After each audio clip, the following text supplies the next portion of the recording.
नमस्कार, आप देख रहे हैं फसल क्रांति और मैं हूं आर्यमन यादव। हम मौजूद हैं केवी के हापुड़ में। हमारे साथ मौजूद हैं यहाँ पर मृदा वैज्ञानिक सर से हम मुलाकात करेंगे और जानेंगे कि क्या मृदा के बारे में कुछ खास जानकारी है जो दर्शकों तक पहुँचानी चाहिए। सर, सबसे पहले तो आपका बहुत बहुत धन्यवाद है। अपना नाम बताइए और सर अपनी डेजिग्नेशन बताइए। मैं डॉक्टर अशोक सिंह कृषि विज्ञान केंद्र पर मृदा वैज्ञानिक के रूप में कार्यरत हूँ। और जहाँ तक आपने जो प्रश्न किया है कि मृदा स्वास्थ्य के बारे में, जो कि लगातार जैसे किसान भाइयों ने एक यह कहेंगे जागरूकता ना होने के कारण जी रासायनों का और जो केमिकल फर्टिलाइजर है उसका असंतुलित मात्रा में जो प्रयोग किया है, उसकी वजह से मृदा स्वास्थ्य पर विपरीत प्रभाव पड़ा। जी जैसे कि जब मिट्टी का स्वास्थ्य या मृदा परीक्षण कराते हैं तो देखा गया है कि एक जो पोषक तत्वों का जो संतुलन है उसमें काफ़ी हद तक जो खास तौर से सूक्ष्म पोषक तत्व हैं उसका एक असंतुलन बन गया है, जो कि बहुत कम मात्रा में आवश्यक होते थे। जी तो अब इसके लिए ज़रूरी है किसान भाइयों को कहीं ना कहीं संतुलित मात्रा में खाद का प्रयोग करना बहुत ज़रूरी है। कि जैसे कि कम से कम 3 साल में एक बार मृदा परीक्षण के आधार पर जो हमारी खेत में मिट्टी में जो हमारी उसके हिसाब से जो डिमांड है उसकी फसल के हिसाब से रासायनिक उर्वरकों का प्रयोग करना होगा। जी अभी देखा गया है कि जब मिट्टी परीक्षण कराने के दौरान जो रिजल्ट्स आए हैं उसमें खास तौर से जब देखा गया है तो पीएच भी कई जगह बढ़ा हुआ पाया गया है। और उसका बहुत बड़ा कारण ये है कि खास तौर से जो हम नाइट्रोजन में खास तौर से नाइट्रोजनधारी जो जैव उर्वरक उनका प्रयोग काफ़ी हद तक ज़्यादा मात्रा में करने के कारण और पेस्टिसाइड जो है उसका असंतुलित मात्रा में प्रयोग करने के कारण पीएच खास तौर से जैसे कि सोडियम कार्बोनेट और बाइकार्बोनेट जो ऊपरी सतह में आना शुरू हो गए हैं। जी और इसका कारण एक ये भी है कि जैसे कि बात करें पश्चिमी उत्तर प्रदेश की गन्ने की फसल है, 1 साल रहती है खेत पर और उसमें जो पोषक तत्वों की आवश्यकता है उसके हिसाब से उसके अनुरूप हम खाद और उर्वरक दे नहीं पाते हैं। इस तरीके से कहेंगे कि लगातार किसी भी जैसे एक तरीके से पोषक तत्वों का दोहन होने के कारण जमीन के अंदर जो असंतुलन है उसको आज आवश्यक ये है कि उसको किसी तरीके से एक बैलेंस में किया जाए। उसके लिए जरूरी है कि मृदा परीक्षण कराया जाए और इसके अलावा बहुत सारी जो है फसलों को हमें विविधीकरण में आना पड़ेगा। जी सर, इसी के साथ मेरा अगला प्रश्न यही रहेगा कि किसान हमेशा कोई भी नई फसलें करते हैं तो उससे पहले उनको सॉइल हेल्थ टेस्ट कराना ज़रूरी होता है। ये टेस्ट उनको बताता है कि उसकी मिट्टी में क्या कमी है और किस चीज़ की उनको ज़रूरत है और क्या फसल को चाहिए। तो इसी के साथ मेरा अगला प्रश्न जो आपसे रहेगा वो ये है कि सर, अन्य फसल जैसे गन्ना हो गया, हमारी यूपी की गन्ना बेल्ट है, उसके बाद सब्जियां हैं और कई सारे मिलेट्स भी हम लोग अब उत्पादन उनका करने लगे हैं। तो उन सब के लिए सर क्या मृदा की क्वालिटी होनी चाहिए और क्या किन किन तरह की जो मिट्टी होती हैं वो होती हैं, जैसे बालुई होती है, दोमट होती है, किन किन तरह की और मिट्टियाँ मौजूद हैं?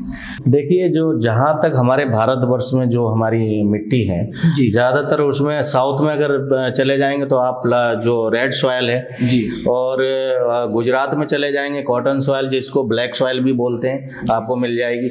लेकिन ज़्यादातर जो हमारा नॉर्थ इंडिया है, उत्तरी भारत है, इसमें जो है बलुई दोमट 70% के आसपास लगभग मिट्टी पाई जाती है जी। और जहाँ तक हम पश्चिमी उत्तर प्रदेश की बात करें तो यहाँ पर सैंडी सॉयल जो है लगभग ज़्यादातर जो एरिया में पाई जाती है। और सैंडी सॉयल में होता क्या है कि जो जल धारण करने की जो क्षमता है कम पाई जाती है। इसीलिए हम लोग कहते हैं कि इस तरीके की सॉयल में अगर हम जैविक खेती और प्राकृतिक खेती को भी अगर बढ़ावा देते हैं तो निश्चित रूप से इस मिट्टी में स्वास्थ्य में सुधार करके हम पैदावार भी अच्छी ले सकते हैं। और जो एक क्वालिटी युक्त जिसकी बात आज खास तौर से हम कर रहे हैं, अभी आपने भी जिक्र किया था कि मिलेट्स में काफ़ी बात हो रही है।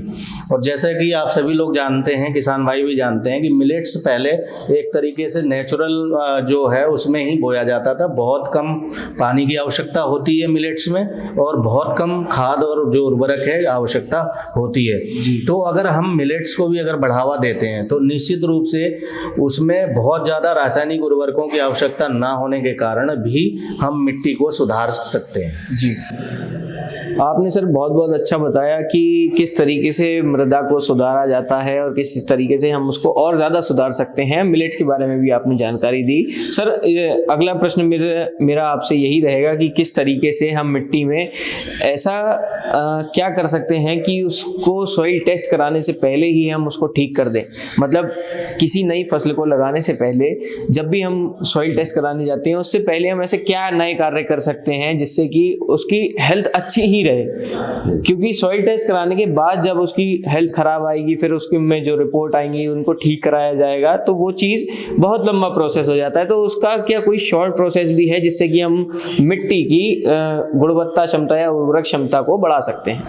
देखिए, बहुत अच्छा प्रश्न किया है आपने कि सॉइल हेल्थ मैनेजमेंट की अगर बात करें तो मिट्टी जांच से पहले अगर कुछ चीज़ें हैं जो अगर किसान भाई करते हैं तो निश्चित रूप से उसमें सुधारात्मक रूप से आपको रिजल्ट देखने को मिलेंगे। जैसे आपने अभी मैंने पीछे भी जिक्र किया था कि अगर हम हरी खाद को लें, जैसे कि पश्चिमी उत्तर प्रदेश है जहाँ पर आप पेडी को लगाते हैं, तो गेहूँ कटाई के बाद अप्रैल महीने में अगर हम ढैंचा या सनई का प्रयोग करें हरी खाद के रूप में, या फिर हम एक जो नवरत्ना हरी खाद जो प्राकृतिक खेती में बोने से पहले हम यूज करते हैं, जिसमें कि 5 हमारी सीरियल क्रॉप होती हैं, बीज होते हैं, और 2 हमारे पल्सिस क्रॉप के बीज होते हैं, और 2 ही हमारे ग्रीन मैन्योरिंग के जो हरी खाद के बीज हैं वो होते हैं। इस प्रकार से 9 तरीके के बीजों को आपस में मिला करके हरी खाद के लिए बोया जाता है। जी,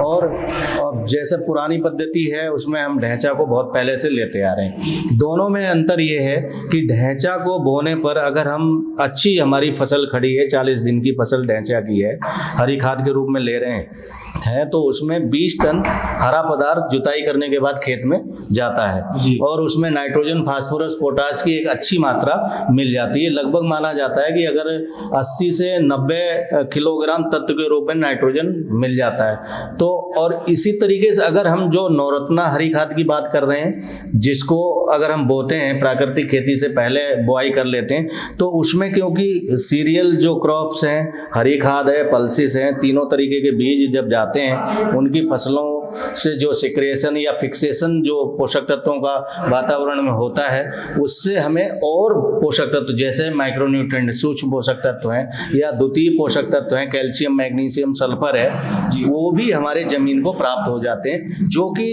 हम हरी खाद की पलटाई के बाद अगली फसल जो भी हम लेते हैं, जैसे धान लेते हैं या खरीफ में मक्का लेते हैं, जो भी फसल हम लेते हैं उसको उसका फायदा जरूर हमें मिलता है। और मिट्टी में जो पोषक तत्वों का एक असंतुलन है, जब मिट्टी की जांच कराने जाते हैं तो हमें वो मिट्टी सुधरी हुई दिखाई देती है। खास तौर से जैसे हमारी जो मिट्टी की जो भौतिक गुण है उनमें तो खास तौर से सुधार होता है। जैसे भौतिक गुण में एक मिट्टी की जल धारण करने की क्षमता है, हरी खाद करने के बाद एक जल धारण करने की क्षमता भी बढ़ती है, और जो ऑर्गेनिक मैटर है वो भी हमारा बढ़ता है, जिस कारण से जो मिट्टी के वर्ग कण हैं जो फैले हुए हैं वो आपस में जुड़ना शुरू हो जाते हैं। उससे जो प्राकृतिक रूप से जो पोषक तत्व हैं वो भी ऊपर आना शुरू कर देते हैं और फसल को मिलना शुरू कर देते हैं, पैदावार भी फिर हमको मिलना शुरू हो जाती है। तो इस तरीके से किसान भाई कर सकते हैं। जी, तो डॉक्टर अशोक जी ने बताया कि किस तरीके से मृदा का स्वास्थ्य और अच्छे तरीके से हम बढ़ा सकते हैं, जिससे कि